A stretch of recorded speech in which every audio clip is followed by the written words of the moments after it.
Alright, first step in some CNC work.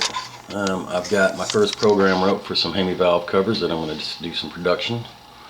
Right, the first cycle is going to be the hole drilling cycle.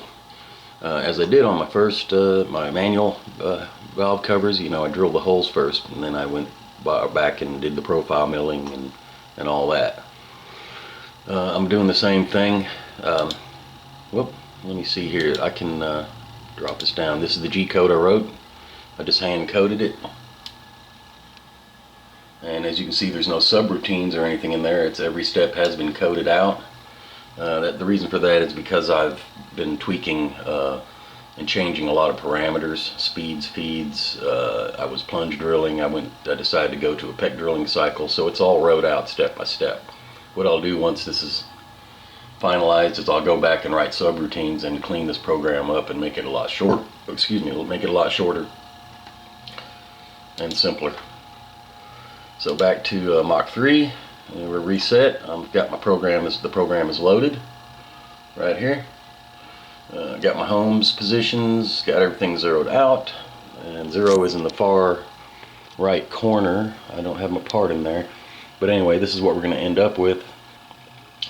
The 1, 2, 3, 4, 5, 6, 7, 8 holes around the perimeter are 150 thousandths deep. The 4 holes in the center are 50 thousandths deep. And then with the profiling program, once I go and profile the shape of the head, real fumble today. Once I profile the shape of the head, I will come back and also with the same program I will reduce this corner to give it that corner profile. So everything's zeroed out. I've got a stop here on the side. I've got my depth set, so all I do is I add my pieces in like that. In this case, I'll flip it over to show you guys. So all I have to do is bottom it out, run the program, switch bits to an end mill, do the profiling, throw the next part in, do the same thing. Actually, since I'm switching bits, I'll probably run a bunch of pieces with the whole program, then switch bits, then run a bunch of pieces with the profiling program. Alright, so as I said, 0 is this far corner and the top, and that's where the program is wrote from, that point. Alright, so we'll get her tightened up, hit the start button, and we need to give her some cutting fluid, nice and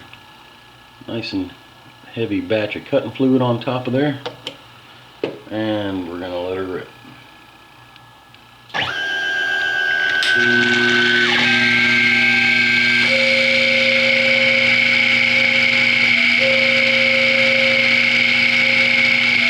running a peck drill cycle in order to clear the chips out. This bit here, by the way, is from Norm in Canada, Norm LaJoy. So Norm, this one's for you, buddy. You're asking me how these bits are doing. I'll just show you how. This is actually a used bit, I believe, but it seems to be working out just fine. So thank you for that.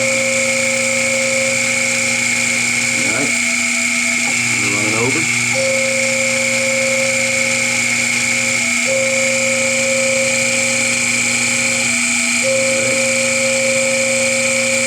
Going down to the final bit. Going to index over, do the other holes on the other side.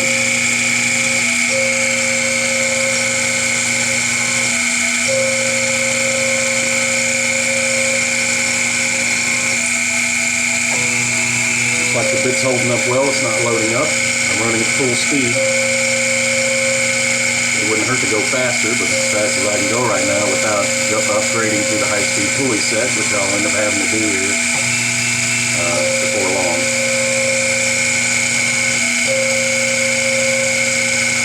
Okay.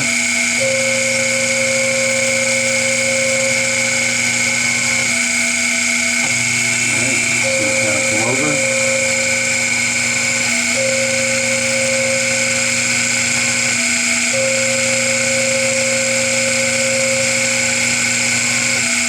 Just going to kind of index a bit. Over right on the edge, which is not very good to do, but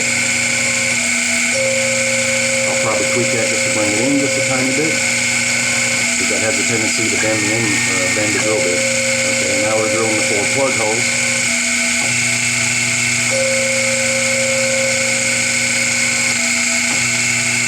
Hole number 3. And hole number 4. Then she's going to index out of the way and be ready to change the bit. Alright, and there you go. Pull the part out so we can take a look at it. Wipe it off. Nice and clean. I can actually speed things up as I go. Push it to the limit. But there you go. Let's go over.